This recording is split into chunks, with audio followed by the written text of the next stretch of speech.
Patay ang isang babaeng judge sa Cebu matapos mabundol ng motorsiklong biglang lumiko. Sa Lapu-Lapu City naman, patay din ang isang motor taxi rider matapos ding masagasaan ng isa namang wing van. Narito ang Express Report ni John Aroa ng News 5 Visayas.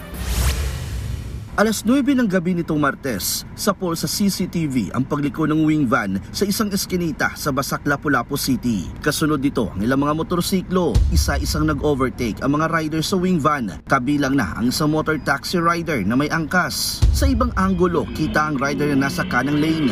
Pagdating sa pakurbang daan, nasagasaan sila ng wing van. Patay ang rider na kinilalang si Joey Dikdikan, 42 anyos. Kritikal naman ang kanyang lalaking pasahero.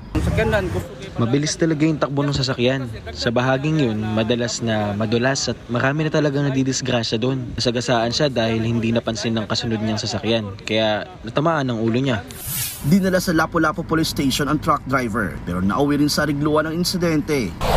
Sa bayan naman ng Pinamungahan, patay ang isang babaeng judge matapos ding madisgrasya sa kalsada. Sakay ng motorsiklo ang biktima na papunta sana sa trabaho. Biglang lumiko ang kasabayan din nilang motor. Diyan na sila nabundol nito. Sa lakas ng impact, nahulog sa kalsada ang biktima. Isinugod siya sa ospital pero idineklara ring dead on arrival.